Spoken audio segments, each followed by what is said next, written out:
Hi friends, ಎಲ್ಲರಿಗೂ ನಮಸ್ಕಾರ. ಸ್ಪರ್ಧಾ ಕರ್ನಾಟಕ ಯೂಟ್ಯೂಬ್ ಚಾನಲ್ಗೆ ಪ್ರೀತಿಯ ಸ್ವಾಗತ. ಫ್ರೆಂಡ್ಸ್, ಈಗಾಗಲೇ ನೀವೆಲ್ಲ PSTR, GPSTR ಮತ್ತು HSTRಗೆ ಪ್ರಿಪ್ರೇಷನ್ ಮಾಡ್ತಾ ಇದ್ದೀರಾ. ಈ ಪ್ರಿಪ್ರೇಷನ್ ಜೊತೆಗೆ ಓಲ್ಡ್ ಕ್ವೆಶ್ಚನ್ ಪೇಪರ್ಲಿ ಈಗೆಲ್ಲ ಪ್ರಶ್ನೆಗಳು ಬಂದಿತ್ತು ಮತ್ತು 8th, 9th, 10th ಬುಕ್ಸ್ಗಳನ್ನು ಆಧಾರಗಿಟ್ಕೊಂಡು ಫಸ್ಟ್ PU, ಸೆಕೆಂಡ್ PU ಬುಕ್ಸ್ಗಳಲ್ಲಿ ಫಸ್ಟ್ ಮಲ್ಟಿಪಲ್ ಚಾಯ್ಸ್ ಆಗಿ ನೀವು ಓದೋದನ್ನು ಕಲೀರಿ. ಆನಂತರ ಡಿಸ್ಕ್ರಿಪ್ಟಿವ್ ಆಗಿ ಬರ್ತಕ್ಕಂಥ ಕ್ವೆಶನ್ಸ್ಗಳನ್ನ ಸಹ ನಮ್ಮ ಸ್ಪರ್ಧಾ ಕರ್ನಾಟಕ ಯೂಟ್ಯೂಬ್ ಚಾನಲಲ್ಲಿ ಮುಂದಿನ ದಿನಗಳಲ್ಲಿ ಡಿಸ್ಕಷನ್ ಮಾಡ್ತೇವೆ. ಇನ್ನೂ ಯಾರೂ ನಮ್ಮ ಸ್ಪರ್ಧಾ ಕರ್ನಾಟಕ ಯೂಟ್ಯೂಬ್ ಚಾನಲ್ಗೆ ಸಬ್ಸ್ಕ್ರೈಬ್ ಆಗಿಲ್ಲ, ಸಬ್ಸ್ಕ್ರೈಬ್ ಆಗಿ. ಹಾಗೆ ಪ್ಲೇಸ್ಟೋರಲ್ಲಿ ಹೋದರೆ ನಿಮಗೆ ಎಲ್ಲ ವಿಷಯಗಳ ವೀಡಿಯೋಗಳು ಫ್ರೀಯಾಗಿ ಸಿಗುತ್ತೆ. ಸುಮಾರು 700 ವೀಡಿಯೋಗಳು ನಮ್ಮ ಸ್ಪರ್ಧಾ ಕರ್ನಾಟಕ ಯೂಟ್ಯೂಬ್ ಚಾನಲಲ್ಲಿ ಸಿಗುತ್ತೆ ನಿಮಗೆ.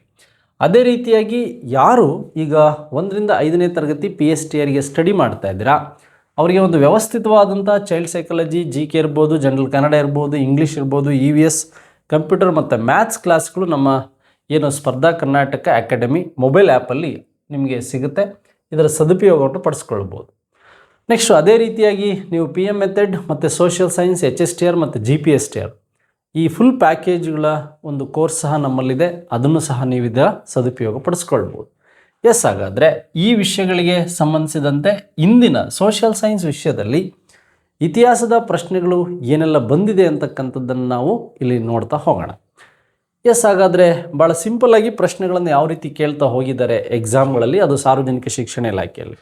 ಬಹುಶಃ ನೀವೆಲ್ಲ ಕೌಟಿಲ್ಯನ ಅರ್ಥಶಾಸ್ತ್ರದ ಬಗ್ಗೆ ತಿಳ್ಕೊಂಡಿರ್ತೀರ. ಬಟ್ ಅರ್ಥಶಾಸ್ತ್ರ ಯಾರ್ದು, ಏನು ಮತ್ತು ಯಾರು ಅದನ್ನು ಸಂಶೋಧಿಸಿದ್ರು, ಇದ್ರ ಮೇಲೆ ಪ್ರಶ್ನೆಗಳನ್ನ ಕೇಳ್ತಾ ಇದ್ರು.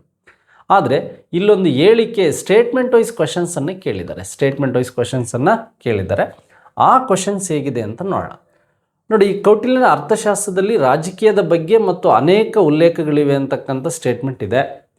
ನೋಡಿ, ಇಲ್ಲಿ ದೇಶದ ಆರ್ಥಿಕ ವ್ಯವಸ್ಥೆಯ ಬಗ್ಗೆ ಮಾತ್ರ ವಿವರಿಸಲಾಗಿದೆ ಅಂತಿದೆ. ಸಾರ್ವಜನಿಕ ಆರ್ಥಿಕ ವ್ಯವಸ್ಥೆಯ ಬಗ್ಗೆ ವಿವರಿಸಲಾಗಿದೆ ಅಂತಿದೆ. ತೆರಿಗೆಗಳ ಪಾವತಿಯ ಬಗ್ಗೆ ವಿವರಿಸಲಾಗಿದೆ ಅಂತಿದೆ.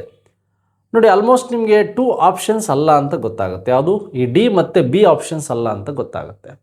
ಆದರೆ ಈ ಕೌಟಿಲ್ಯನ ಅರ್ಥಶಾಸ್ತ್ರ ಕೃತಿ ಅಂತಕ್ಕಂಥದ್ದು ಈ ಫಸ್ಟ್ ಆರ್ ಥರ್ಡ್ ಇವರಲ್ಲಿ ಯಾವುದು ನಿಯರೆಸ್ಟ್ ಆನ್ಸರ್ ಅಂತಕ್ಕಂಥದ್ದನ್ನು ನಾವು ಗಮನಿಸಬೇಕು. ನಾವು ನಿಯರೆಸ್ಟ್ ಆನ್ಸರನ್ನು ನೋಡೋದಾದರೆ ಸಾರ್ವಜನಿಕರ ಅರ್ಥವ್ಯವಸ್ಥೆಯ ಬಗ್ಗೆ ಇದು ವಿವರಣೆಗಳನ್ನು ಒಳಗೊಂಡಿದೆ ಅಂತ ಗೊತ್ತಿರಬೇಕು. ಯಾವುದು? ಪಬ್ಲಿಕ್ ಸೆಕ್ಟರ್ನಲ್ಲಿರ್ತಕ್ಕಂಥ ಅರ್ಥವ್ಯವಸ್ಥೆ. ಹಾಗಾದರೆ ಈ ಒಂದು ಕೌಟಿಲ್ಯನ ಅರ್ಥಶಾಸ್ತ್ರ ಗೊತ್ತಿದೆ ನಿಮಗೆ. ಕೌಟಿಲ್ಯ ಅಂತಕ್ಕಂಥವನು ಕಾಶ್ಮೀರದವನು ಅಂತಕ್ಕಂಥದ್ದು ಗೊತ್ತಿದೆ. ಹಾಗಾದರೆ ಕಾಶ್ಮೀರದ ಚಣಕದಲ್ಲಿ ಈತ ಹುಟ್ಟಿದ್ದರಿಂದ ಈ ಚಣಕ ಅಥವಾ ಚಾಣಕ್ಯ ಅಂತಕ್ಕಂಥ ಹೆಸರು ಬಂತು. ನೆಕ್ಸ್ಟ್ ಇವನ ಮೊದಲ ಹೆಸರು ಏನು ಅಂತ ಕೇಳಿದರೆ ನಿಮಗೆ ಈ ಒಂದು ವಿಷ್ಣುಗುಪ್ತ ಅಂತಕ್ಕಂಥದ್ದು ನಿಮಗೆ ಗೊತ್ತಿರಬೇಕು. ಏನಂತ? ವಿಷ್ಣುಗುಪ್ತ. ನೋಡಿ, ಇಲ್ಲಿ ಕೌಟಿಲ್ಯ, ಚಣಕ, ವಿಷ್ಣುಗುಪ್ತ ಹಾಗೆ ಈತನನ್ನು ದ್ರಾವಿಡಾಚಾರ್ಯ ಅಂತಲೂ ಸಹ ಕರಿತೀವಿ. ಏನಂತ ಕರಿತೀವಿ? ದ್ರಾವಿಡಾಚಾರ್ಯ. ಹಾಗೆ ಈತನ ವಾತ್ಸಾಯನ ಅಂತಲೂ ಕರಿತೀವಿ. ಏನಂತ ಕರಿತೀವಿ? ವಾತ್ಸಾಯನ ಅಂತಲೂ ಕರಿತೀವಿ. ಈತ ಆರಂಭದಲ್ಲಿ ಎಲ್ಲಿದ್ದ? ಒಂದು ನಂದ ಸಂತತಿಯಲ್ಲಿದ್ದ ಅಂತ. ನಂದರ ಒಂದು ಆಸ್ಥಾನದಲ್ಲಿ ಧನಂದನ ಒಂದು ಕೆಳಗಡೆ ಒಂದು ಕೋಶಾಧಿಕಾರಿಯಾಗಿ ಕೆಲಸವನ್ನು ಮಾಡ್ತಾ ಇದ್ದ. ಅಲ್ಲಿಂದ ಬಿಡಿಸಿದ ಮೇಲೆ ಅವನು ಕೋಪಗೊಂಡು ಏನು ಮಾಡ, ತನ್ನ ಮುಡಿಯನ್ನು ಬಿಚ್ಚಿ ಅದನ್ನು ಕಟ್ಟೋವರೆಗೂ ಅಥವಾ ಸಾಮ್ರಾಜ್ಯವನ್ನು ಅದನ್ನು ನಶಿಸುವವರೆಗೂ ಈ ಒಂದು ಚಂದ್ರಗುಪ್ತ ಮೌರ್ಯನನ್ನು ಕರ್ಕೊಂಡೋಗಿ ಈ ಮೌರ್ಯ ಸಾಮ್ರಾಜ್ಯವನ್ನು ಸ್ಥಾಪನೆ ಮಾಡೋದಕ್ಕೆ ಮುಖ್ಯ ಕಾರಣ ಆದ ಅಂತ. ಆದರೆ ಈ ಅರ್ಥಶಾಸ್ತ್ರ ಕೃತಿಯನ್ನು 1905ರಲ್ಲಿ ಈ ಒಂದು ಶ್ಯಾಮ ಶಾಸ್ತ್ರಿಯವರು ಏನಿದ್ದಾರೆ ಇದನ್ನು ಅಧ್ಯಯನ ಮಾಡಿದರು. ಇದನ್ನು ಇಂಗ್ಲೀಷಿಗೆ 1909ರಲ್ಲಿ ಟ್ರಾನ್ಸ್ಲೇಷನ್ ಸಹ ಆಯಿತು. ಇದರಲ್ಲಿ ಸುಮಾರು 15 ಅಧ್ಯಾಯಗಳಿದೆ, 15 ಚಾಪ್ಟರ್ಗಳಿದೆ, 3 ಭಾಗಗಳಿದೆ ಅಂತಕ್ಕಂಥದ್ದು ಗೊತ್ತಿರಬೇಕು. There are 3 parts and 15 chapters economics books, ಅರ್ಥಶಾಸ್ತ್ರ. ಸ್ಯಾನ್ಸ್ಕ್ರಿಟಲ್ಲಿರ್ತಕ್ಕಂಥ ಈ ಅರ್ಥಶಾಸ್ತ್ರ ಇಂಗ್ಲೀಷಿಗೆ ಟ್ರಾನ್ಸ್ಲೇಷನ್ ಆಯಿತು. ನೋಡಿ, ಇದು ಯಾವ ವಿಷಯಗಳನ್ನ ಒಳಗೊಂಡಿದೆ? ಈ ರಾಜಕೀಯ ವಿಷಯಗಳನ್ನು ಒಳಗೊಂಡಿದೆ ಅಂತಕ್ಕಂಥದ್ದು ನಿಮಗೆ ಗೊತ್ತಿರಬೇಕು. ಹಾಗೆ ಆರ್ಥಿಕ ವಿಷಯಗಳನ್ನು ಒಳಗೊಂಡಿದೆ ಅಂತ ಗೊತ್ತಿರಬೇಕು. ಹಾಗೆ ಸರ್ಕಾರದ ಕೆಲವು ವಿಷಯಗಳನ್ನು ಇದು ಒಳಗೊಂಡಿದೆ ಅಂತ ಗೊತ್ತಿರಬೇಕು. ಅದೇ ರೀತಿಯಾಗಿ ವಿಶೇಷವಾಗಿ ಈ ಮಿಲಿಟರಿ ವಿಷಯಗಳನ್ನು ಸಹ ಈ ಅರ್ಥಶಾಸ್ತ್ರ ಕೃತಿ ಒಳಗೊಂಡಿದೆ ಅಂತಕ್ಕಂಥದ್ದು ನಿಮಗೆ ಗೊತ್ತಿರಬೇಕು. ಆರ್ಥಿಕವಾದಂಥ, ರಾಜಕೀಯವಾದಂಥ, ಸರ್ಕಾರದ ಮತ್ತು ಮಿಲಿಟರಿ ವಿಷಯಗಳನ್ನು, ಹಾಗೆ ರಾಜನೀತಿ, ದಂಡ ಸಂಹಿತೆಗಳ ಬಗ್ಗೆನೂ ಸಹ ಇದೇನಾಗಿದೆ, ವಿಷಯಗಳನ್ನು ಒಳಗೊಂಡಿದೆ ಅಂತಕ್ಕಂಥದ್ದು ಗೊತ್ತಿರಬೇಕು. ಈ ಕೃತಿ ಹೆಚ್ಚಾಗಿಲ್ಲಿ ಸಾರ್ವಜನಿಕ ಅರ್ಥಶಾಸ್ತ್ರದ ಬಗ್ಗೆ ಮಾಹಿತಿಯನ್ನು ನೀಡಿರೋ ಬಗ್ಗೆ ನಮಗೆ ಗೊತ್ತಿರಬೇಕು. ಮಿಲಿಟರಿ ವಿಚಾರಗಳ ಜೊತೆಗೆ ಹೇಗೆ ಚಂದ್ರಗುಪ್ತ ಮೌರ್ಯ ಸಾಮ್ರಾಜ್ಯವನ್ನು ಸ್ಥಾಪನೆ ಮಾಡಿದ ಅಂತಕ್ಕಂಥ ಅಂಶಗಳಲ್ಲಿ ಈ ಮೌರ್ಯ ಡೈನೆಸ್ಟಿಯ ಒಂದು ಮೂಲ ಆಧಾರಗಳಲ್ಲಿ ಈ ಅರ್ಥಶಾಸ್ತ್ರ ಕೃತಿಯು ಸಹ ಒಂದು ಅಂತಕ್ಕಂಥದ್ದು ಗೊತ್ತಿರಬೇಕು. ಅರ್ಥಶಾಸ್ತ್ರ ಕೃತಿಯು ಸಹ ಒಂದು ಅಂತಕ್ಕಂಥದ್ದು ಗೊತ್ತಿರಬೇಕು. ನೋಡಿ, ವಿಷ್ಣುಗುಪ್ತ, ದ್ರಾವಿಡಾಚಾರ್ಯ, ಕೌಟಿಲ್ಯ, ಈತ ಒಬ್ಬ ಸ್ವಲ್ಪ ಕೋಪದ ಬ್ರಾಹ್ಮಣನಾಗಿದ್ದ. ಈ ಚಣಕದಲ್ಲಿ ಹುಟ್ಟಿದ್ರಿಂದ ಇವನಿಗೆ ಚಾಣಕ್ಯ ಅಂತ ಹೆಸರು ಬಂತು ಅಂತಕ್ಕಂಥದ್ದು ಗೊತ್ತಿರಬೇಕು. ನಂದರ ಒಂದು ಆಸ್ಥಾನದಲ್ಲಿ ಕೆಲಸದಿಂದ ತೆಗೆದ ಮೇಲೆ ಈತ ಹೇಗೆ ಬೆಳವಣಿಗೆ ಆದ ಅಂತಕ್ಕಂಥದ್ದು ಗೊತ್ತಿರಲಿ. ಅದಾದಮೇಲೆ ನಮಗೆ ಈ ಕೆಳಗಿನ ಒಂದು ಪಟ್ಟಿಯ ಸಮಾಜವಾದಿ ಪದ್ಧತಿಯ ಪ್ರತಿಪಾದಕರು. ನೋಡಿ, ಇಲ್ಲಿ ಈ ಸಮಾಜವಾದಿ ಪದ್ಧತಿಯ ಪ್ರತಿಪಾದಕರು ಏನಿದೆ, ಕಮ್ಯುನಿಸ್ಟ್ ಈ ವಿಷಯಗಳಿಗೆ ಸಂಬಂಧಿಸಿದಂತೆ, ಕಮ್ಯುನಿಸ್ಟಿಗೆ ಸಂಬಂಧಿಸಿದಂತೆ ಇಲ್ಲಿ ಕಾರ್ಲ್ ಮಾರ್ಕ್ಸ್ ಇದೆ, ಇಲ್ಲಿ ಕಾರ್ಲ್ ಮಾರ್ಕ್ಸ್ ಇದೆ, ಇಲ್ಲಿ ಕಾರ್ಲ್ ಮಾರ್ಕ್ಸ್ ಇದೆ. ಏಕೆಂದರೆ ಈ ಪದಕ್ಕೆ ವಿಶೇಷವಾಗಿ ನೋಡೋದಾದ್ರೆ ನಿಮಗೆ ಗೊತ್ತಿಲ್ಲ ಅಂದರೂ ಫಸ್ಟ್ ಆಪ್ಷನ್ಸ್ ಅಲ್ಲ ಅಂತ ಗೊತ್ತಾಯ್ತು. ಹಿಟ್ಲರ್, ಮುಸೋಲಿನಿ ಮತ್ತು ಬಿಸ್ಮಾರ್ಕ್ ಅವರು ತನ್ನದೇ ಆದಂಥ ಒಂದು ಸೇನೆ ಪಕ್ಷಿಯನ್ನು ಕಟ್ಕೊಂಡಂಥವ್ರು. ನೆಕ್ಸ್ಟ್ ನಮಗೆ ಇಲ್ಲಿ ಸ್ಕೆಂಟ್ ಸಿಯೋನ್ ಮತ್ತು ರಾಬರ್ಟ್ ಓವನ್ ಮತ್ತು ಕಾರ್ಲ್ ಮಾರ್ಕ್ಸ್ ಅಂತಿದೆ. ಹಾಗಾದರೆ ಈ ಆಪ್ಷನ್ಸನ್ನು ಇಟ್ಕೊಂಡಿರೋಣ. ನೋಡಿ, ಗಾಂಧೀಜಿ ಒಂದು ಸಮತಾವಾದಿಯಲ್ಲ, ಉದಾರವಾದಿಯಾಗಿದ್ದರು, ಅಹಿಂಸಾವಾದಿಯಾಗಿದ್ದರು. ಅಂಬೇಡ್ಕರ್ ಅಲ್ಲ, ಇವರಿಬ್ಬರು ಅಲ್ಲ ಅಂದಾಗ ಈ ಆಪ್ಷನ್ ಸಹ ತಪ್ಪಾಗುತ್ತೆ. ನೋಡಿ, ಚರ್ಚಿಲ್ ಇದ್ದಾರೆ, ಕಾರ್ಲ್ ಮಾರ್ಕ್ಸ್ ಇದ್ದಾರೆ, ರೂಸ್ವೆಲ್ಟ್ ಇದ್ದಾರೆ, ಅಮೇರಿಕದ ಒಂದು ರೂಸ್ವೆಲ್ಟ್ ಅಂತಕ್ಕಂಥದ್ದು ನಾವು ನೋಡ್ಬೋದು. ಆದರೆ ಇಲ್ಲೂ ಸಹ ಇವರು ಆ ವಾದಿಗಳಲ್ಲ. ಆದರೆ ಕಾರ್ಲ್ ಮಾರ್ಕ್ಸ್ ಹಾಗೆ ಈ ಸ್ಕೆಂಟ್ ಸಿಯೋನ್ ಅಂತಕ್ಕಂಥವ್ರು, ರಾಬರ್ಟ್ ಓವನ್. ನೋಡಿ, ಕೆಲವು ಪ್ರಶ್ನೆಗಳಿಗೆ ನಿಮಗೆ ಆನ್ಸರ್ ಗೊತ್ತಿಲ್ಲದೆ ಇದ್ದಾಗ ಈ ರೀತಿಯಾದಂಥ ಆಪ್ಷನ್ಸ್ಗಳನ್ನು ಗಮನದಲ್ಲಿ ಇಟ್ಕೊಂಡು ನೀವೇನು ಮಾಡಬೇಕು, ಆನ್ಸರನ್ನು ಮಾಡಬೇಕಾಗುತ್ತೆ. ದಾಸ್ ಕ್ಯಾಪಿಟಲ್ ಕಮ್ಯುನಿಸ್ಟ್ ಮ್ಯಾನಿಫೆಸ್ಟೋ, ಅದೇ ಕಾರ್ಲ್ ಮಾರ್ಕ್ಸ್ನ ಹಲವು ಕೃತಿಗಳ ಬಗ್ಗೆ ನೀವು ಓದಿರ್ತೀರ. ಹಾಗಾಗಿ ಸಮಾಜವಾದಿ ಪದ್ಧತಿ ಅಂತಕ್ಕಂಥದ್ರ ಬಗ್ಗೆ ನಾವೀಗ ನೋಡಿದ್ವಿ. ಆಪ್ಷನ್ ಬಿ ಸರಿಯಾದ ಉತ್ತರ. ನೋಡಿ, ಪ್ರಾಗಿತಿಹಾಸ ಕಾಲ ಇತಿಹಾಸವನ್ನು ತಿಳಿಯಲು ನಮಗೆ ಒದಗಿಸಿದ ಮೂಲಾಧಾರಗಳು, the main source of prehistory ಅಂತ ಕೇಳಿದ್ದಾರೆ. The main source of prehistory ಅಂತಕ್ಕಂಥದ್ದು ನಿಮ್ಗೆ ಗೊತ್ತಿರಬೇಕು. ನೋಡಿ ಫ್ರೆಂಡ್ಸ್, ಈಗ ಫ್ರೀ ಹಿಸ್ಟ್ರಿ ಅಂದರೆ ನಿಮಗೆ ಅಧ್ಯಯನದಲ್ಲಿ ಬರಬೇಕು. ಎಲ್ಲಿ ಲಿಖಿತ ಆಧಾರಗಳು, ಈ ಲಿಖಿತ ಆಧಾರಗಳು ನಮಗೆ ದೊರೆತಿಲ್ಲವೋ ಅದನ್ನು ನಮಗೆ ಏನಂತ ಕರಿತೀವಿ, ನಾವು ಫ್ರೀ ಹಿಸ್ಟ್ರಿ ಅಂತ ಕರಿತೀವಿ. ಹಾಗಾದರೆ ಫ್ರೀ ಹಿಸ್ಟ್ರಿಯಲ್ಲಿರ್ತಕ್ಕಂಥ ಪ್ರಮುಖ ಆಯುಧಗಳೇನು ಅಂದರೆ, ಆಯುಧಗಳು, ಮನುಷ್ಯನಿಂದ ನಿರ್ಮಿತವಾದಂಥ ಆಯುಧಗಳಿರ್ಬೋದು, ಹಾಗೆ ಈ ಬರ್ಚಿಗಳಿರ್ಬೋದು, ಆರಂಭದಲ್ಲಿ ಆದಂಥ ಕೆಲವು ಮುದ್ರೆಗಳಿರ್ಬೋದು, ಇವೆಲ್ಲ ಫ್ರೀ ಹಿಸ್ಟ್ರಿಲಿ ಬರ್ತಕ್ಕಂಥ ಸೋರ್ಸ್ಗಳು. ನೋಡಿ, ಫ್ರೀ ಹಿಸ್ಟ್ರಿ ಅಂದರೆ ಏನಪ್ಪ, ಅಥವಾ ಈ ಪ್ರಾಗಿತಿಹಾಸ ಕಾಲ, ಈ ಸುಟ್ಟ ಇಟ್ಟಿಗೆಗಳು ಫಸ್ಟ್ ಸಿಕ್ತು ನಮಗೆ. ಯಾವುದು? ಸುಟ್ಟ ಇಟ್ಟಿಗೆಗಳು ನಮಗೆ ಫಸ್ಟ್ ಸಿಕ್ತು. ಪ್ರಾಗಿತಿಹಾಸ ಕಾಲ ಅಥವಾ ಪ್ರಾಗೈತಿಹಾಸಿಕ ಕಾಲ ಅಂದರೆ ಯಾವ ಇತಿಹಾಸದಲ್ಲಿ ನಮಗೆ ಈ ಲಿಖಿತ ಆಧಾರಗಳು, ಲಿಖಿತ ಆಧಾರಗಳು ದೊರೆತಿಲ್ವೋ ಅದನ್ನು ನಾವು ಪ್ರಾಗಿತಿಹಾಸ ಕಾಲ ಅಂತ ಕರಿತೀವಿ. ಹಿಸ್ಟ್ರಿಯಲ್ಲಿ ಫ್ರೀ ಹಿಸ್ಟ್ರಿ ಅಂತ ಕರಿತೀವಿ. ಹಾಗಾದರೆ ಮನುಷ್ಯನಿಂದ ನಿರ್ಮಿತವಾದಂಥ ಆಯುಧಗಳು, ಬೆಣಚುಕಲ್ಲುಗಳು ಮತ್ತು ಈ ಕ್ವಾರ್ಟರ್ ಜೆಟ್ ಮೆನ್ ಅಂತ ಫ್ರೀ ಹಿಸ್ಟ್ರಿಲಿ ಏನು ಬರ್ತಾನಲ್ವಾ, ಈ ಒಂದು ಮನುಷ್ಯ ನಿರ್ಮಿತವಾದಂಥ ಲಿಖಿತ ಆಧಾರಗಳು ಇಲ್ಲದೆ ಇರತಕ್ಕಂಥ ಕಾಲವನ್ನು ನಾವೇನಂತ ಕರಿತೀವಿ, ಈ ಒಂದು ಪ್ರಾಗಿತಿಹಾಸ ಕಾಲ ಅಂತ ಕರಿತೀವಿ. ನೋಡಿ, ಈ ಪ್ರಾಗಿತಿಹಾಸ ಕಾಲಕ್ಕೆ ಸಂಬಂಧಿಸಿದಂತೆ 1863ರಲ್ಲಿ ಈ ರಾಬರ್ಟ್, ಈ ಬ್ರೂಸ್ ಸ್ಪೂಟ್ ಅಂತಕ್ಕಂಥವ್ರು ಈ ಒಂದು ಮದ್ರಾಸ್ ಬಳಿಯ ಪಲ್ಲಾವರಂನಲ್ಲಿ ಫಸ್ಟು ಒಂದು ಸಂಶೋಧನೆಯನ್ನು ನಡೆಸಿದರು. ತಮಗೆ ಮೆಟೀರಿಯಲ್ಸ್ಗಳು ಸಿಕ್ತು, ಇಟ್ಟಿಗೆಗಳು, ಪೀಸುಗಳು ಇವೆಲ್ಲ ಸಿಕ್ತು.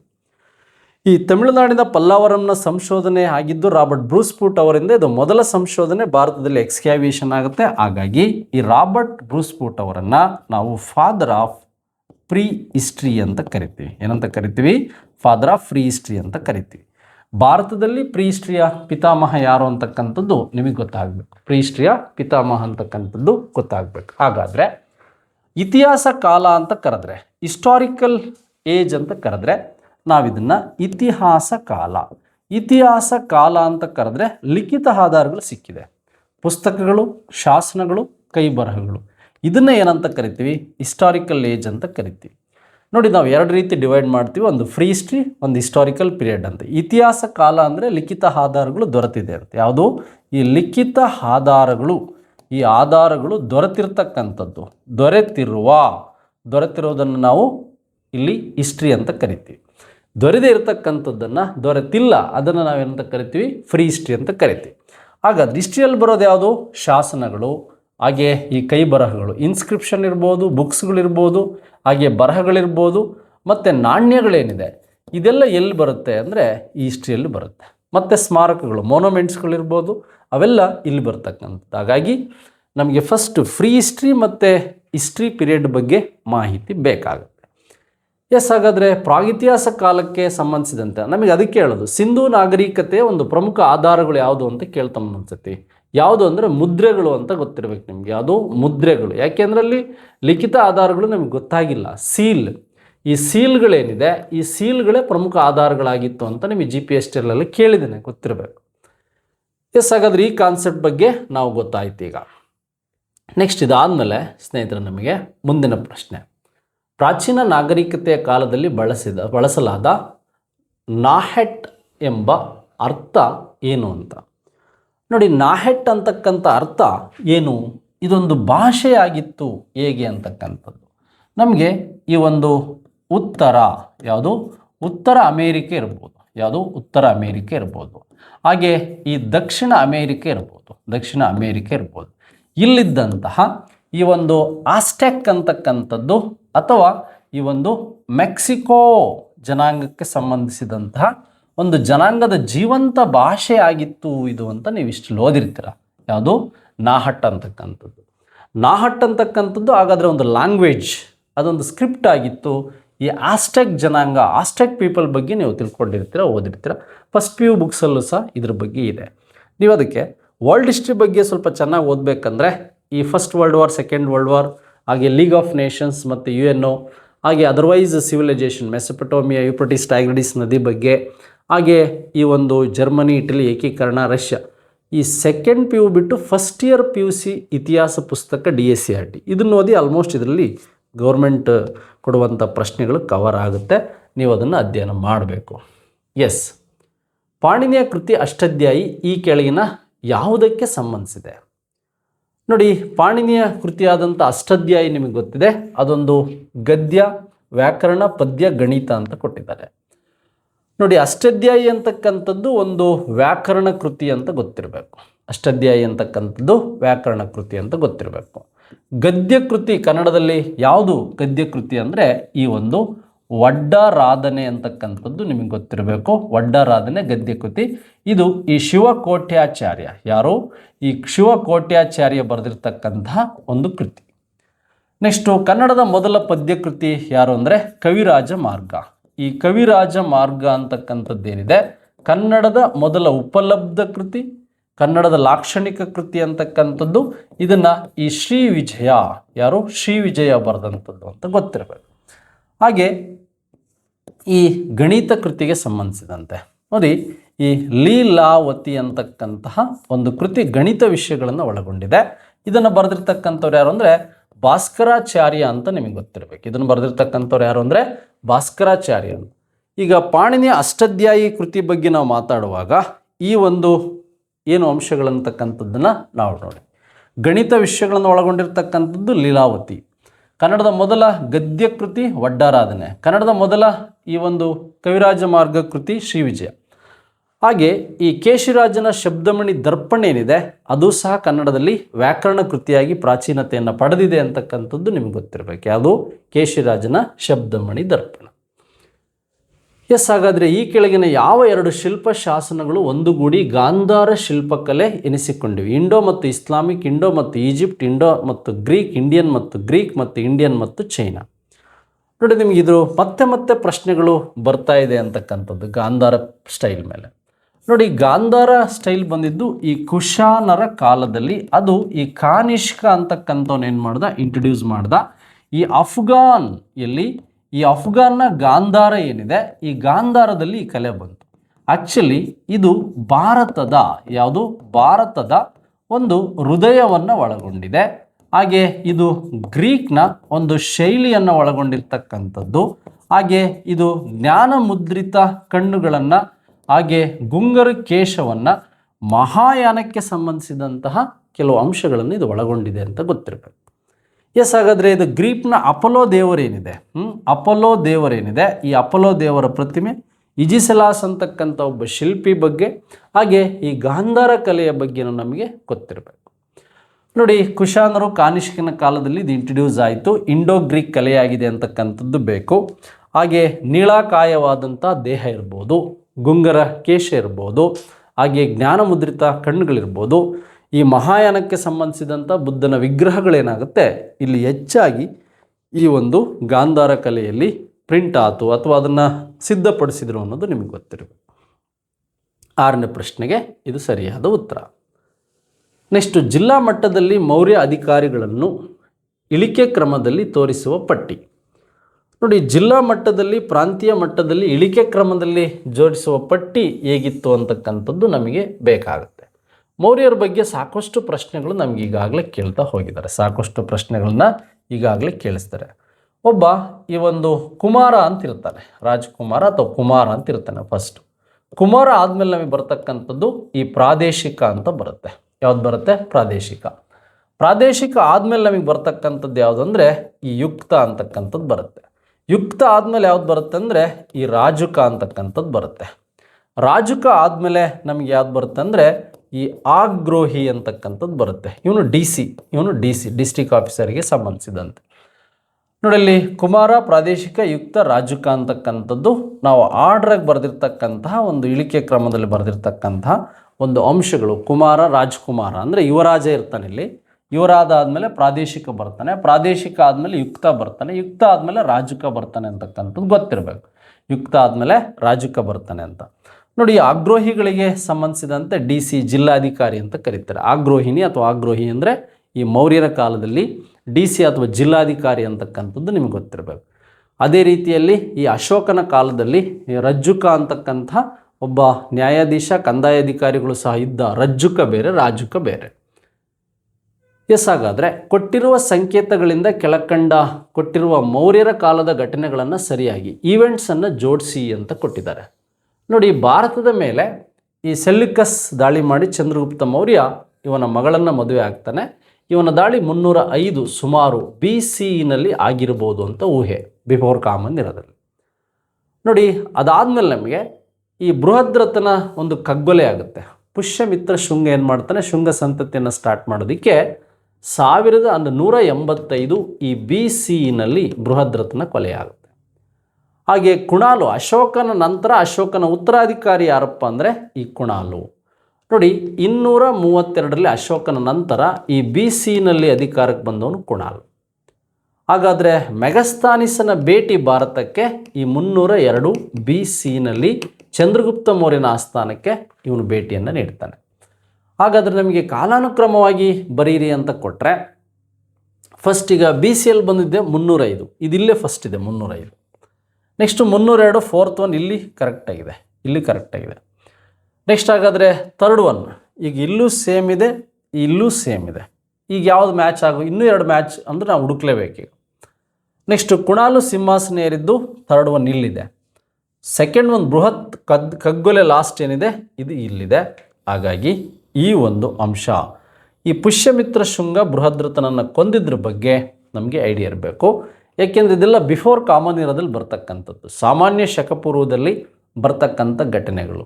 ಏಕೆಂದರೆ ಅಶೋಕನ ಬಗ್ಗೆ ನಿಮ್ಗೆ ಗೊತ್ತಿರಬೇಕು. ಅಶೋಕ 261ರಲ್ಲಿ ಕಳಿಂಗ ಯುದ್ಧ ನಡೆಯುತ್ತೆ. ಅವನು ಪಟ್ಟಾಭಿಷೇಕನಾಗಿ ಒಂದು 8 ವರ್ಷಕ್ಕೆ. ನೋಡಿ, ಆತ 269ರಲ್ಲಿ ಏನು ಪಟ್ಟಾಭಿಷೇಕ ಆದ ಅಥವಾ 73ರಲ್ಲಿ ಅಧಿಕಾರಕ್ಕೆ ಬಂದಿದ್ರ ಬಗ್ಗೆ ಇವೆಲ್ಲವೂ ಸಹ ನಿಮಗೆ ಗೊತ್ತಿರಬೇಕು. ಈಗ ಕುಣಾಲು ಯಾರು ಅಂದರೆ ಅಶೋಕನ ಉತ್ತರಾಧಿಕಾರಿ, ಬೃಹದ್ರಥನನ್ನು ಕಗ್ಗೊಲೆಯಾಗಿದ್ದಿಲ್ಲಿ ಅಂತಕ್ಕಂಥದ್ದು ಗೊತ್ತಿರಬೇಕು. ಈ ಒಂದು ನಿಮಗೆ ಗೊತ್ತಿರಬೇಕಾದಂಥ ಪಾಯಿಂಟ್ಸ್. ನೆಕ್ಸ್ಟ್, ಮೆಗಸ್ತಾನಿಸನ ಇಂಡಿಕ ಕೃತಿ. ಈ ಕೆಳಗಿನ ಮೌರ್ಯರ ಸ್ಥಳಗಳನ್ನು ಗಮನಿಸಿ ಅಂತ ಕೊಟ್ಟಿದ್ದಾರೆ. ಮೌರ್ಯ ಡೈನೆಸ್ಟಿಗೆ ಸಂಬಂಧಿಸಿದಂತೆ ಸುಮಾರು 3 ಪ್ರಶ್ನೆ ಕೇಳಿಬಿಟ್ಟಿದ್ದಾರೆ ಈಗ ಎಕ್ಸಾಮಲ್ಲಿ. ಮೌರ್ಯ ಡೈನೆಸ್ಟಿಗೆ ಸಂಬಂಧಿಸಿದಂಥ ಪ್ರಶ್ನೆಗಳು. ಈ ತಕ್ಷಶಿಲಾ, ಪಾಕಿಸ್ತಾನದ ತಕ್ಷಶಿಲಾ ಒಂದು ವಿವಿಯನ್ನು ನಾವಿಲ್ಲಿ ನೋಡ್ಬೋದು. ಪ್ರಾಚೀನ ಅತ್ಯಂತ ಹಳೆಯದಾದಂಥ ವಿವಿ. ನೋಡಿ, ಇಲ್ಲಿ ಉಜ್ಜಯಿನಿ ಸಾಂಚಿ ಸ್ತೂಪಕ್ಕೆ ಸಂಬಂಧಿಸಿದಂತೆ ಮಧ್ಯಪ್ರದೇಶದ ಸಾಂಚಿ ಸ್ತೂಪ, ಉಜ್ಜಯಿನಿ ಮಧ್ಯಪ್ರದೇಶದಲ್ಲಿರ್ತಕ್ಕಂತಹ ಒಂದು ವಿಶೇಷವಾದಂಥ ವಿದ್ಯಾಕೇಂದ್ರ. ಪಾಟಲಿಪುತ್ರ ಬರ್ತಕ್ಕಂಥದ್ದು ಬಿಹಾರದಲ್ಲಿ, ಪಾಟಲಿಪುತ್ರ ಬರ್ತಕ್ಕಂಥದ್ದು. ಇಲ್ಲಿ ಕೊಟ್ಟಿರುವ ನಕ್ಷೆಯನ್ನು ಎಂದು ಗುರುತಿಸಲಾಗಿದೆ. ಸ್ಥಳದೊಂದಿಗೆ ಮೇಲೆ ಸ್ಥಳಗಳನ್ನು ಹೊಂದಿಸಿ ಸರಿಯಾಗಿ ಉತ್ತರವನ್ನು ಕೊಟ್ಟಿರುವ ಸಂಖ್ಯೆಗಳೊಂದಿಗೆ ಆಯ್ಕೆ ಮಾಡಿ ಅಂತ ಕೊಟ್ಟಿದ್ದಾರೆ. ಏನಂತ ಕೊಟ್ಟಿದ್ದಾರೆ? ಸಂಖ್ಯೆಗಳೊಂದಿಗೆ ಆಯ್ಕೆ ಮಾಡಿ ಅಂತ ಕೊಟ್ಟಿದ್ದಾರೆ. ಸಾಂಚಿ ಸ್ತೂಪದ ಬಗ್ಗೆ, ತಕ್ಷಶಿಲೆಯ ಬಗ್ಗೆ, ವಿಶ್ವದ ಮೊದಲ ವಿ ಸ್ಟಾರ್ಟ್ ಆಗಿದ್ದಲ್ಲೇ ಅಂತ ಕೊಟ್ಟಿದ್ದಾರೆ. ಇಲ್ಲಿ ನೆನ್ಪಿಟ್ಕೊಳ್ಳಿ, ಈಗ ಈ ಪ್ಲೇಸ್ಗಳು ತಕ್ಷಶಿಲಾ, ಸಾಂಚಿ ಮತ್ತು ಉಜ್ಜಯಿನಿ ಮತ್ತು ಪಾಟಲಿಪುತ್ರ ಅಂತ ಕೊಟ್ಟಿದ್ದಾರೆ. ಪಾಟಲಿಪುತ್ರಕ್ಕೆ ಸಂಬಂಧಿಸಿದಂತೆ ಏನೆಲ್ಲ ಪ್ರಶ್ನೆಗಳು ಇಲ್ಲಿ 1 ಅಂತ ಕೊಟ್ಟಿದ್ದಾರೆ.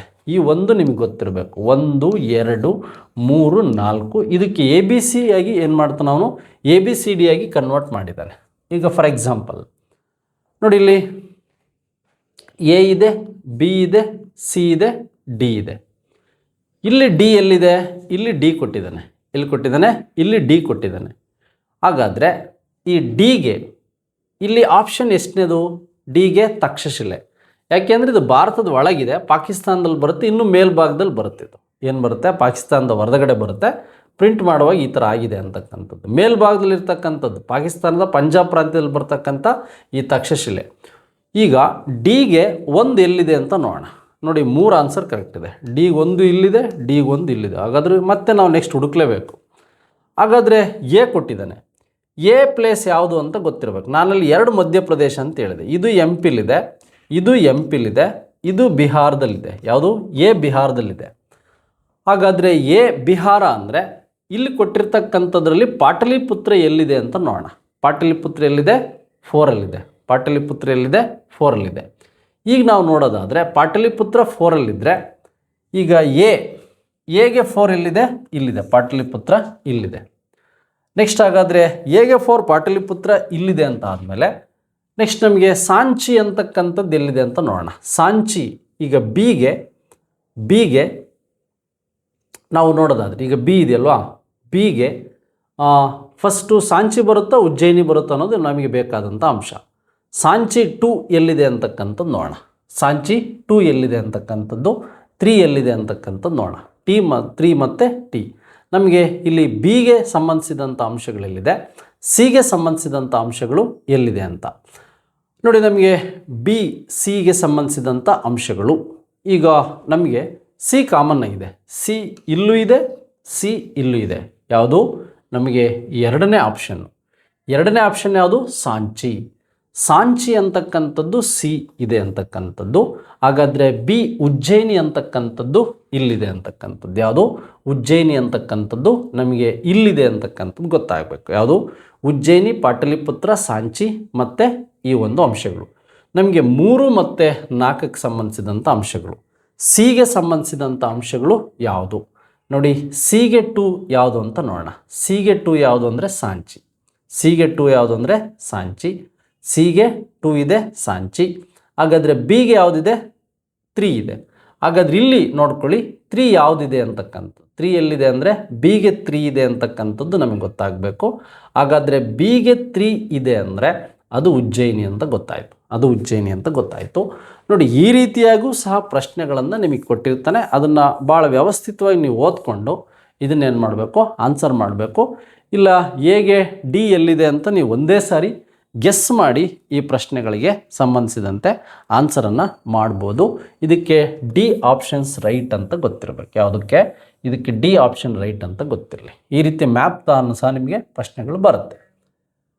ನೆಕ್ಸ್ಟ್ ಅದಾದಮೇಲೆ ಬ್ರಹ್ಮದೇಯ ಎಂಬ ಪದವು ಮೊಟ್ಟ ಮೊದಲ ಬಾರಿಗೆ ಕಂಡುಬರುವುದು ಎಲ್ಲಿ? ಆರಂಭದ ವೇದ ಪಠ್ಯಗಳಲ್ಲಿ, ಆರಂಭಿಕ ಬೌದ್ಧ ಪಠ್ಯಗಳಲ್ಲಿ, ಗುಪ್ತರ ಪೂರ್ವ ಶಾಸನಗಳಲ್ಲಿ, ಗುಪ್ತರ ನಂತರದ ಶಾಸನಗಳಲ್ಲಿ. ನೋಡಿ, ಗುಪ್ತರ ಕಾಲದಲ್ಲಿ, ಪೂರ್ವ ಕಾಲದಲ್ಲಿ ಈ ಶಾಸನಗಳು ನಿಮಗೆ ಮೆಹರೋಲಿ ಶಾಸನ ಇರ್ಬೋದು, ಅಲಹಾಬಾದ್ ಸ್ತಂಭ ಶಾಸನ ಇರ್ಬೋದು. ಗುಪ್ತರ ಪೂರ್ವ, ಗುಪ್ತರ ನಂತರ. ಪೂರ್ವ ಅಂದರೆ ಬಿಫೋರು, ನಂತರ ಉತ್ತರ ಅಂದರೆ ಆಫ್ಟರ್ ಅಂತ ಗೊತ್ತಿರಬೇಕು. ಈ ಬ್ರಹ್ಮದೇಯ ಅಂದರೆ ಏನು ಅಂತಕ್ಕಂಥ ಕಾನ್ಸೆಪ್ಟ್ ಫಸ್ಟ್ ನಮಗೆ ಗೊತ್ತಿರಬೇಕು. ನೋಡಿ, ಯಾವುದೇ ತೆರಿಗೆ ಇಲ್ಲದೆ ಈ ಬ್ರಾಹ್ಮಣರಿಗೆ ಭೂಮಿಯನ್ನು ದಾನವಾಗಿ ನೀಡ್ತಕ್ಕಂಥದ್ದು ಬ್ರಹ್ಮದೇಯ ಅಂತಕ್ಕಂಥದ್ದು. ದಾನವಾಗಿ ನೀಡ್ತಕ್ಕಂಥದ್ದು ಬ್ರಹ್ಮೇಯ. ನೋಡಿ, ಇದು ಎಲ್ಲಿತ್ತು ಅಂದರೆ ಈ ಗುಪ್ತರ ಒಂದು ಪೂರ್ವ ಶಾಸನದಲ್ಲಿ ಭೂದಾನಿ ಪದ್ಧತಿ ಅಥವಾ ಭೂದಾನ ಮಾಡುವಂತಹ ಒಂದು ಪದ್ಧತಿ, ಅದು ಬ್ರಾಹ್ಮಣರಿಗೆ. ಯಾರಿಗೆ? ಬ್ರಾಹ್ಮಣರಿಗೆ. ಇದನ್ನು ನಾವು ಬ್ರಹ್ಮದೇಯ ಅಂತ ಕರಿತಾ ಇದ್ವಿ. ಇದನ್ನೇನಂತ ಕರಿತಾ ಇದ್ವಿ? ಬ್ರಹ್ಮದೇಯ ಅಂತ ಕರಿತೀವಿ. ಅದು ಯಾವುದೇ ತೆರಿಗೆ ಅವ್ರಿಗೊಂದ್ಸಲಿ ನೀಡಿದರೆ ನಮ್ಗೆ ಇಷ್ಟು ಸುಂಕವನ್ನು ಕೊಡಬೇಕಂತಿರಲಿಲ್ಲ. ಆ ಸುಂಕ ಇಲ್ಲದೆ ಭೂದಾನ ಮಾಡುವ ಪದ್ಧತಿ ಬಿಫೋರ್ ಗುಪ್ತ ಡೈನೆಸ್ಟಿಯಲ್ಲಿ ಇರುತ್ತೆ ಅಂತ ಗೊತ್ತಿರಬೇಕು. ಆಫ್ಟರ್ಗಿಂತ ಬಿಫೋರ್ ಗುಪ್ತ ಡೈನೆಸ್ಟಿಯಲ್ಲಿ ಇದಿತ್ತು. ಈ ಗುಪ್ತರ ಪೂರ್ವ ಶಾಸನಗಳಲ್ಲಿ ನಾವು ಕ್ಲಾಸಲ್ಲಿ ಹೇಳಿದ್ವಿ ಹೇಳುವಾಗ ಭೂದಾನ ಪದ್ಧತಿಯಲ್ಲಿತ್ತು, ಶೀಸಗಳ ಪದ್ಧತಿಯಲ್ಲಿತ್ತು, ಉಳಿಗಮಾನ್ಯ ಪದ್ಧತಿಗಳಲ್ಲಿತ್ತು. ಈ ಒಂದು ಅಂಶಗಳ ಬಗ್ಗೆ ನಿಮಗೆ ಮಾಹಿತಿ ಬೇಕು. 10ನೇ ಪ್ರಶ್ನೆಗೆ ಗುಪ್ತರ ಒಂದು ಪೂರ್ವ ಶಾಸನಗಳಲ್ಲಿ ನಾವು ಇದನ್ನು ನೋಡ್ಬೋದು. ನೆಕ್ಸ್ಟ್, ಕೆಳಗಿನವುಗಳಲ್ಲಿ ಸರಿಯಾದ ಹೊಂದಾಣಿಕೆ ಇಲ್ಲದ್ದು ಯಾವುದು? ಹೊಂದಾಣಿಕೆ ಇರುವುದಲ್ಲ, ಇಲ್ಲದ್ದು ಅಂತ. ವರಹಮ್ಮೀರನ ಬೃಹತ್ ಸಂಹಿತೆ ಅಥವಾ ನಾವು ಸಂಹಿತೆ ಅಂತಲೂ ಕರಿತೀವಿ. ಬೃಹತ್ ಸಂಹಿತೆ ಸರಿ ಇದೆ. ಆರ್ಯಭಟನ ಸೂರ್ಯ ಸಿದ್ಧಾಂತ ಸರಿ ಇದೆ. ಹಾಗೆ ಲತಾದೇವನ ಏನು ರೋಮಕ ಸಿದ್ಧಾಂತ ಅಂತಕ್ಕಂಥದ್ದು, ಲತಾದೇವನ ರೋಮಕ ಸಿದ್ಧಾಂತ, ಆರ್ಯಭಟನ ಶಿಷ್ಯ ಲತಾದೇವ ಅಂತ ಕರೀತಾರೆ. ನೋಡಿ, ಇಲ್ಲಿ ತಪ್ಪಾಗಿರ್ತಕ್ಕಂಥದ್ದು ಯಾವುದು ಅಂದರೆ ದಶಕುಮಾರ. ಈ ದಶಕುಮಾರ ಚರಿತೆ ಅಂತಕ್ಕಂಥದ್ದು ಯಾವುದು ಅಂದರೆ ದಂಡಿಯಲ್ಲಿದ್ದ ಈ ಪಲ್ಲವರ ಆಸ್ಥಾನದಲ್ಲಿದ್ದ ಈ ಒಂದು 2ನೇ ನರಸಿಂಹ ವರ್ಮನ ಆಸ್ಥಾನದಲ್ಲಿದ್ದಂಥ ಇವನು. ಭಾರವಿಯ ಪ್ರಮುಖ ಕೃತಿ ಯಾವುದು ಅಂದರೆ ಕಿರಾತಾರ್ಜುನೀಯ. ಯಾವುದು? ಕಿರಾತಾರ್ಜುನೀಯ ಏನಿದೆ ಇದು ಭಾರವಿಯ ಒಂದು ಕೃತಿ. ಕಿರಾತಾರ್ಜುನೀಯ ಭಾರವಿ, ದಶಕುಮಾರ ಚರಿತೆ ದಂಡಿ. ಅವಾಗಿ ಇದು ಮಿಸ್ಮ್ಯಾಚ್ ಆಗಿದೆ. ಇದು ಒಂದು ಸರಿಯಾದ ಹೊಂದಾಣಿಕೆ ಇಲ್ಲ ಅಂತ ಗೊತ್ತಿರಬೇಕು. ನೆಕ್ಸ್ಟ್ ಸ್ನೇಹಿತರೆ, ಇದಾದಮೇಲೆ ನಮಗೆ ಗುಪ್ತರ ಯುಗದಲ್ಲಿ ಚಿನ್ನದ ನಾಣ್ಯಗಳ ಚಲಾವಣೆ ಹೆಚ್ಚಾಗಿದ್ದುದನ್ನು ಈ ಕೆಳಗಿನಗಳಲ್ಲಿ ಯಾವುದು ಸೂಚಿಸುತ್ತದೆ? ನೋಡಿ, ಗುಪ್ತರ ಕಾಲವನ್ನು ಈ ಒಂದು ಸುವರ್ಣಯುಗ ಏನಂತ ಕರಿತೀವಿ? ಸುವರ್ಣಯುಗ ಅಂತ ಕರೆದ್ವಿ. ಈ ಸುವರ್ಣಯುಗ ಅಂತ ಕರೆಯೋದಕ್ಕೆ ಮುಖ್ಯ ಕಾರಣ, ಗೋಲ್ಡನ್ ಎರಾ ಅಂತ ಕರೆಯೋದಕ್ಕೆ ಏನು ಮುಖ್ಯವಾದಂಥ ಕಾರಣ ಅಂದರೆ ಇಲ್ಲಿ ಚಿನ್ನದ ಗಡಿಗಳ ಸಂಶೋಧನೆ ಇರ್ಬೋದು, ಅಧಿಕ ಚಿನ್ನ ಇರ್ಬೋದು, ವಿದೇಶಿ ವ್ಯಾಪಾರದ ಬಳಕೆಯಿಂದ ಹೆಚ್ಚಿನ ಚಿನ್ನದ ಒಳಹರಿವಿತ್ತು, ದಕ್ಷಿಣ ಆಫ್ರಿಕಾದಿಂದ ಚಿನ್ನದ ಆಮದಾಗ್ತಾ ಇತ್ತು. ನೋಡಿ, ಗುಪ್ತರ ಕಾಲದಲ್ಲಿ ಭಾರತದ ಒಳಗಡೆ ಚಿನ್ನದ ಒಂದು ಏನು ಲೇವಾದೇವಿ ವ್ಯವಹಾರದ ಜೊತೆಗೆ ಕೊಡುವ ತಗೊಳ್ಳುವ ಮತ್ತು ಒಳಹರಿವಿನ ಅಂಶ ಹೆಚ್ಚಾಗಿತ್ತು. ಈ ಒಳಹರಿವಿನ ಅಂಶ ಹೆಚ್ಚಾಗಿದ್ದರಿಂದ ಏನಾಗಿತ್ತು ಅಂದರೆ ಇದನ್ನು the golden Hera of Gupta dynasty ಅಂತ ಕರಿತೀವಿ. ಇಲ್ಲಿ ಬಂಗಾರದ ಬಳಕೆ ವ್ಯವಹಾರದಲ್ಲಿ ಹೆಚ್ಚಾಗಿತ್ತು, ಒಳಹರಿವು ಹೆಚ್ಚಾಗಿತ್ತು. ಹಾಗಾಗಿ ಗುಪ್ತರ ಯುಗವನ್ನು ನಾವು ಗೋಲ್ಡನ್ ಎರಾ, ಸುವರ್ಣಯುಗ, ಸುಮಾರು 200 ವರ್ಷಗಳ ಕಾಲ. ಎಷ್ಟು ವರ್ಷ ಅಂತ ಎಕ್ಸಾಮಲ್ಲಿ ಕೇಳಿದರೆ ಈ 300ರಿಂದ ಈ 500 ವರ್ಷಗಳವರೆಗೆ ಗುಪ್ತರ ಕಾಲದಲ್ಲಿ ಕಾಮನ್ ಇರದಲ್ಲಿ ಈ ಒಂದು ಸುವರ್ಣಯುಗ ಆಯಿತು ಅಂತಕ್ಕಂಥದ್ದು ಗೊತ್ತಿರಬೇಕು. ಹಾಗೆ ನಿಮಗೆ ಸಮುದ್ರಗುಪ್ತ ಮತ್ತು ಅಲಹಾಬಾದ್ ಸ್ತಂಭ ಶಾಸನ ಇವುಗಳ ಮೇಲೆ ಸಹ ಹೆಚ್ಚು ಪ್ರಶ್ನೆಗಳು ಬರ್ಬೋದು. ಕೆಳಗಿನವುಗಳಲ್ಲಿ ಕೆಳಗಿನ ಹೇಳಿಕೆ ಯಾವುದು ಸರಿಯಾದದ್ದು? ಹರ್ಷನು ಕನೂಜ್ನಲ್ಲಿ ಒಂದು ಸಭೆಯನ್ನು ನಡೆಸ್ತಾನೆ ಅಂತಕ್ಕಂಥದ್ದು.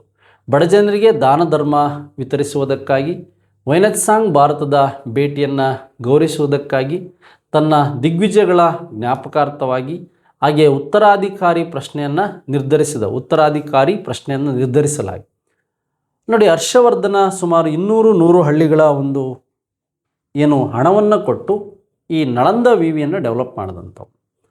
ನೋಡಿ, ಫಸ್ಟ್ ಹರ್ಷನ್ ಬಗ್ಗೆ, ಈ ಕನೂಜ್ ಬಗ್ಗೆ ತಿಳ್ಕೊಳ್ಳೋದಾದರೆ 643ರಲ್ಲಿ ಒಂದು 23 ದಿನ ನಡೆದಂತಹ ಒಂದು ಮಹಾಸಭೆ. ಮಹಾಸಭೆ ಯಾವುದು ಅಂದರೆ ಈ ಕನೂಜ್ ಸಭೆ. ಕನೂಜ್ ಸಭೆ. ಇದ್ರ ಜೊತೆಗೆ ಒಂದು ಮೋಕ್ಷ ಸಭೆ ನಡೆಯುತ್ತೆ 43ರಲ್ಲಿ. ಈ ಒಂದು ಪ್ರಯಾಗಲ್ಲಿ ಏನಾಗುತ್ತೆ ಅಂದರೆ ನಡೆದಂಥದ್ದು ಮೋಕ್ಷ ಸಭೆ ಅಂತ ಗೊತ್ತಿರಬೇಕು. ಮೋಕ್ಷ ಸಭೆ ಅಂತ ಗೊತ್ತಿರಬೇಕು. ಇವೆರಡರಲ್ಲೂ ಅಧ್ಯಕ್ಷತೆಯನ್ನು ವಹಿಸಿದಂಥವನು ಯಾರು ಅಂದರೆ ವೈನತ್ಸಾಂಗ್ ಅಂತ. ವೈನತ್ಸಾಂಗನನ್ನು ಗೌರವಿಸೋದಕ್ಕೆ ಈ ಒಂದು ಸಭೆಗಳು ನಡೀತು ಅಂತ ಗೊತ್ತಿರಬೇಕು. ಈ ಸಭೆಗಳು ನಡೀತು ಅಂತ ಗೊತ್ತಿರಬೇಕು. ಕನೂಜ್ ಮತ್ತು ಪ್ರಯಾಗ್ ಸಭೆಗಳು ನಡೀತು ಅಂತ ನಿಮಗೆ ಗೊತ್ತಿರಬೇಕು. ನೋಡಿ, ಹಾಗೆ ಈ ಹರ್ಷವರ್ಧನ ಆಸ್ಥಾನಕ್ಕೆ ಬಂದಂಥ ಒಬ್ಬ ಚೀನಿ ಯಾತ್ರಿಕನು ಸಹ ಈ ಒಂದು ಯುಯೆನೆತ್ ಸಾಂಗ್ ಅಂತಕ್ಕಂಥದ್ದು ನಿಮಗೆ ಗೊತ್ತಿರಬೇಕು. ಈ ಯುಯೆನೆತ್ ಸಾಂಗ್ ಹರ್ಷನ ಆಸ್ಥಾನಕ್ಕೆ ಬಂದರೆ ಈ ಒಂದು 2ನೇ ಚಂದ್ರಗುಪ್ತ ಆಸ್ಥಾನಕ್ಕೆ ಬಂದಂಥವನು ಯಾರು ಅಂದರೆ ಪಾಹಿಯಾನ್ ಅಂತ ಗೊತ್ತಿರಬೇಕು. ಪಾಹಿಯಾನ್ ಇವನು ಚೀನಾದಿಂದ ಭಾರತಕ್ಕೆ ಬಂದಂಥ ಮೊದಲ ಚೀನಿ ಯಾತ್ರಿಕ. ನೆಕ್ಸ್ಟ್ ಅದಾದಮೇಲೆ ನಳಂದ ವಿಶ್ವವಿದ್ಯಾಲಯಕ್ಕೆ ಈತ್ ಸಿಂಗ್ ಅಂತ ಬರ್ತಾನೆ. ಯಾರು ಬರ್ತಾನೆ? ಈತ್ ಸಿಂಗ್. ಈ 3 ಜನ ಚೀನಿ ಯಾತ್ರಿಕರು. ಫಸ್ಟ್ ಬಂದವನು ಪಾಹಿಯಾನ್, ಸೆಕೆಂಡ್ ಬಂದವನು ವೈನತ್ ಸಾಂಗ್, ಥರ್ಡ್ ಬಂದಂಥವನು ಈತ್ ಸಿಂಗ್ ಅಂತಕ್ಕಂಥ ಗೊತ್ತಿರು. ನೋಡಿ, ಈ ರೀತಿಯಾದಂಥ ಪ್ರಶ್ನೆಗಳನ್ನು ಸಹ ಈ ಕನೂಜ್ ಮತ್ತು ಪ್ರಯಾಗ್ ಸಭೆಗಳ ಬಗ್ಗೆನೂ ನಿಮಗೆ ಐಡಿಯಾ ಇರಬೇಕು. ಕನೂಜ್ ಮತ್ತು ಪ್ರಯಾಗ್ ಸಭೆಗಳು, ಇದೊಂದು ಮಹಾಸಭೆ, ಇದೊಂದು ಮೋಕ್ಷ ಸಭೆ. ಇದು 23 ಡೇಸ್, ಇದು 75 ಡೇಸ್ ನಡೀತು ಅಂತ ನಿಮಗೆ ಗೊತ್ತಿರಬೇಕು. ನೆಕ್ಸ್ಟು ಶಾತವಾಹನರ ಕಾಲದ ಪ್ರಮುಖ ಸ್ತೂಪಗಳನ್ನು ಹೊಂದಿರುವ ಸ್ಥಳಗಳು. ಶಾತವಾಹನ ಯಾರ ಕಾಲದಲ್ಲಿ? ಶಾತವಾಹನರ ಕಾಲದಲ್ಲಿ ದಕ್ಷಿಣ ಭಾರತವನ್ನು ಆಳಿದಂಥ ಮೊದಲ ಒಂದು ಮನೆತನ ಶಾತವಾಹನರ ಮನೆತನಕ್ಕೆ ಸಂಬಂಧಿಸಿದಂತೆ ನಿಮಗೆ ಗೊತ್ತಿರಬೇಕು. ನೋಡಿ, ಶಾತವಾಹನರ ಕಾಲದಲ್ಲಿ ನಿಮಗೆ ವಿಶೇಷವಾಗಿ ಈ ಒಂದು ಅಮರಾವತಿ ಬರುತ್ತೆ. ಅಮರಾವತಿ ಸಹ ಶಾತವಾಹನರ ಕಾಲದಲ್ಲಿ ಬರುತ್ತೆ. ಹಾಗೆ ನಾಗಾರ್ಜುನ ಕೊಂಡ ಅಂತಕ್ಕಂಥದ್ದು ಸಹ ಶಾತವಾಹನರ ಕಾಲದಲ್ಲಿ ಬರುತ್ತೆ. ಹಾಗೆ ಕಾರ್ಲೆಯ ಚೈತ್ಯಾಲಯ ಸಹ ಶಾತವಾಹನರ ಕಾಲದಲ್ಲಿ ಬರುತ್ತೆ. ಅಜಂತ ನಿರ್ಮಾಣ ಆಗಿದ್ದು ಗೊತ್ತಿದೆ ನಿಮಗೆ. ಶಾತವಾಹನ, ವಾಕಟಕ ಮತ್ತು ಗುಪ್ತರ ಕಾಲದಲ್ಲೂ ಸಹ ನಿರ್ಮಾಣ ಆಯಿತು ಅಂತಕ್ಕಂಥದ್ದು ನಿಮಗೆ ಗೊತ್ತಿರಬೇಕು. ಹಾಗೆ ಈ ನಾಸಿಕ್ ಅಂತಕ್ಕಂಥದ್ದೇನಿದೆ ಇದು ಸಹ. ಹಾಗೆ ಈ ಸಾಂಚಿಯಲ್ಲೂ ಸಹ ಈ ಶಾತವಾಹನರ ಕಾಲದಲ್ಲಿ ನಿರ್ಮಾಣ ಆಗಿದೆ. ಇವಿಷ್ಟು ಪ್ಲೇಸ್ಗಳ ಬಗ್ಗೆ ಗೊತ್ತಿರಬೇಕು. ಬಟ್ ಇಲ್ಲಿ ಕೇಳಿರೋದು ಸ್ತೂಪಗಳು ಅಂತ ಕೇಳಿದ್ದಾರೆ. ಸ್ತೂಪಗಳು ನೋಡಿ, ಈ ಸ್ತೂಪಗಳು ಅಂದರೆ ಏನಪ್ಪ? ಸ್ತೂಪಗಳು ಅಂದರೆ ಈಗ ಸಮಾಧಿ, ಬೌದ್ಧ ಧರ್ಮಕ್ಕೆ ಸಂಬಂಧಿಸಿದಂಥ ಸಮಾಧಿ ಅಥವಾ ಅವಶೇಷಗಳನ್ನು ಇಡ್ತಕ್ಕಂಥ ಪ್ಲೇಸ್ಗಳು. ದಕ್ಷಿಣ ಭಾರತದ ಅತ್ಯಂತ ದೊಡ್ಡ ಸ್ತೂಪ ಇರೋದೇ ಈ ಆಂಧ್ರ ಪ್ರದೇಶದ ಅಮರಾವತಿಯಲ್ಲಿ ಮತ್ತು ನಾಗಾರ್ಜುನ ಕೊಂಡದಲ್ಲಿ ನೋಡ್ಬೋದು. ಫಸ್ಟ್ ಒನ್ ಆಪ್ಷನ್ ಸರಿ. ನೋಡಿ, ಈ ಸ್ತೂಪಗಳು ಅಂದರೆ ಸಮಾಧಿಗಳು. ಈ ಕಾರ್ಲೆ ಅಂದರೆ ಬೌದ್ಧ ಧರ್ಮದ ಪ್ರಾರ್ಥನಾ ಮಂದಿರಗಳು ಇಲ್ಲಿರುತ್ತೆ ಅಂತ. ಪ್ರೇಯರ್ ಹಾಲ್ ಕಾರ್ಲೆ. ಈ ಮಹಾರಾಷ್ಟ್ರದ ಕಾರ್ಲೆಯಲ್ಲಿ ಈ ಪ್ರಾರ್ಥನಾ ಮಂದಿರ ಇದೆ. ಇದು ಶಾತವಾಹನರ ಕಾಲದಲ್ಲಿ ಆಗಿದೆ. ನೋಡಿ, ಅಜಂತ ಗುಹೆ ಫಸ್ಟ್ ಇಂಟ್ರೊಡಕ್ಷನ್ ಆಗಿದ್ದೆ ಶಾತವಾಹನರ ಕಾಲದಲ್ಲಿ. ಇದು ಮಹಾರಾಷ್ಟ್ರದಲ್ಲಿದೆ ಅಂತಕ್ಕಂಥದ್ದು. ಮಧ್ಯಪ್ರದೇಶ ಶಾಂತಿ ಸ್ತೂಪ ಇರ್ಬೋದು. ಹಾಗೆ ನಾಸಿಕ್ಕಿಗೆ ಸಂಬಂಧಿಸಿದ ಅಂದರೆ ಅಶೋಕನ ಕಾಲದಲ್ಲೂ ಆಯಿತು ಅಂತ ನಾಸಿಕ್ಕಿಗೆ ಸಂಬಂಧಿಸಿದಂತೆ ಮಹಾರಾಷ್ಟ್ರ ಇರ್ಬೋದು. ಇಲ್ಲಿ ಆಂಧ್ರ ಪ್ರದೇಶ್ ಈ ಅಂಶಗಳಿಗೆ ಗೊತ್ತಿರಬೇಕು.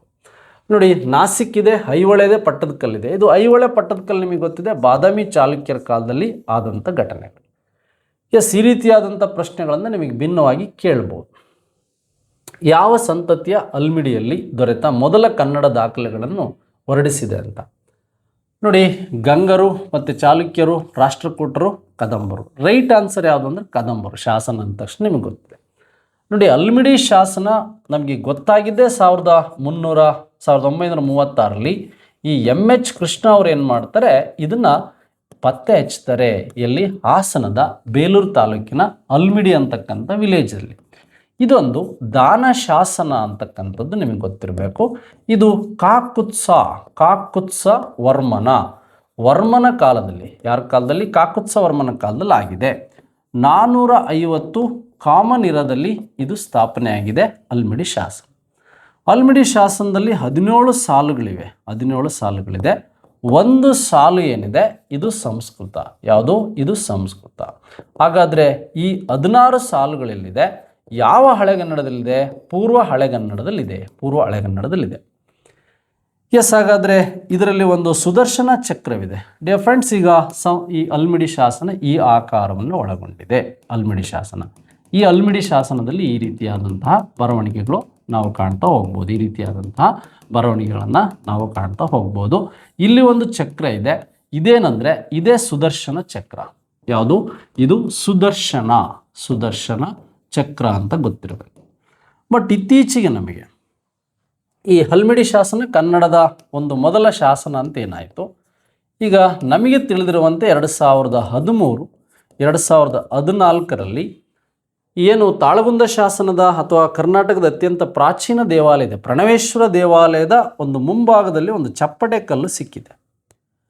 ಇದು 370ರಲ್ಲೇ ಆಗಿರ್ಬೋದು. ಈ ಚಪ್ಪಟೆ ಕಲ್ಲು 370ರಲ್ಲೇ ನಿರ್ಮಾಣ ಆಗಿದೆ ಅಂದರೆ ಅಥವಾ ಸಿಕ್ಕಿದೆ, ಅದರ ಒಂದು ಏಜ್ ಹೇಳ್ತಾ ಇದೆ ಅಂದರೆ ಏನು C14 ಪ್ರಕಾರ ಇದು ಯಾವ ಶಾಸನ? ಒಂದು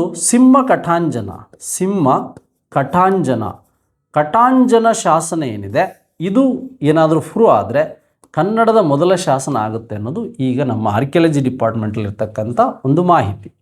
ಎಸ್, ಹಾಗಾದರೆ ಈಗ ಪ್ರಸ್ತುತ ಅಲ್ಮಿಡಿ ಶಾಸನ ಬೆಂಗಳೂರಿನ ಮ್ಯೂಸಿಯಮ್ಮಲ್ಲಿದೆ. ಹಾಗೆ ಕದಂಬರ ಕಾಲದಲ್ಲಿ ವಿಶೇಷವಾಗಿ ಈ ಒಂದು ಚಂದ್ರವಳ್ಳಿ ಶಾಸನ ಫಸ್ಟ್ ಆಗುತ್ತೆ. ಅದು ಪ್ರಾಕೃತ ಭಾಷೆಯಲ್ಲಿದೆ. ಚಂದ್ರವಳ್ಳಿ ಆದಮೇಲೆ ನಮಗೆ ಈ ಒಂದು ತಾಳಗುಂದ ಶಾಸನ ಇರ್ಬೋದು, ಸಂಸ್ಕೃತ ಶಾಸನ.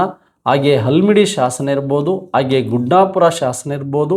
ಹಾಗೆ ಗುಡ್ನಾಪುರ, ಹಲ್ಮಿಡಿ, ತಾಳಗುಂದ ಆದಮೇಲೆ ನಮಗೆ ಈ ಅಲಸಗಿ ಅಂತ ಬರುತ್ತೆ. ಅಲಸಗಿ ಬೆಳಗಾವಿ ಡಿಸ್ಟಿಕಲ್ಲಿ ಈ ಅಲಸಗಿ ಬಾದಾಮಿ ಹತ್ರ ಬರೋದು ಗುಡ್ನಾಪುರ, ಹಾಗೆ ಹಲ್ಮಿಡಿ, ತಾಳಗುಂದ ಮತ್ತು ಚಂದ್ರವಳ್ಳಿ ಮಯೂರವರ್ಮನ ಕಾಲದಲ್ಲಾಗಿದ್ದು ಚಂದ್ರವಳ್ಳಿ ಕೆರೆ ನಿರ್ಮಾಣ ಆಗಿದ್ದು ಇವುಗಳ ಬಗ್ಗೆ ಪ್ರಶ್ನೆಗಳನ್ನು ನಮಗೆ ಕೇಳ್ತಾರೆ. ಈ ಗುಡ್ನಾಪುರ ಶಾಸನ ಈ ಒಂದು ಕದಂಬ ವಂಶದ ವಂಶವೃಕ್ಷದ ಬಗ್ಗೆ ಹೇಳಿದಂಥ ಶಾಸನ. ಎಸ್, ಹಾಗಾದರೆ ಡಿಯರ್ ಫ್ರೆಂಡ್ಸ್, ನಾವು ಈಗ ಹಿಂದೆ ಬಂದಿರತಕ್ಕಂಥ ಪ್ರಶ್ನೆಗಳ ಬಗ್ಗೆ ಡಿಸ್ಕಷನ್ ಮಾಡಿದ್ವಿ. ಎಸ್, ಹಾಗಾದರೆ ಮುಂದಿನ ದಿನಗಳಲ್ಲಿ ನಾವು ಡಿಸ್ಕ್ರಿಪ್ಟಿವ್ ವಿಷಯಗಳನ್ನ ಸಹ ಮಾತಾಡ್ತಾ ಹೋಗ್ತೇವೆ. ನಮ್ಮ ಸ್ಪರ್ಧಾ Karnataka academy YouTube channel classes ಇಷ್ಟ ಆಗಿದ್ದರೆ ಸಬ್ಸ್ಕ್ರೈಬ್ ಆಗಿ ಮತ್ತು ಇತರರಿಗೆ ಶೇರ್ ಮಾಡಿ ಅಂತ ಹೇಳ್ತಾ ಈ ವಿಡಿಯೋ ಮುಗಿಸ್ತಾ ಇದ್ದೀನಿ. ನೆಕ್ಸ್ಟ್ ಮತ್ತೆ ಮುಂದಿನ ವಿಡಿಯೋದಲ್ಲಿ ಭೇಟಿಯಾಗೋಣ. Thank you very much, one and all.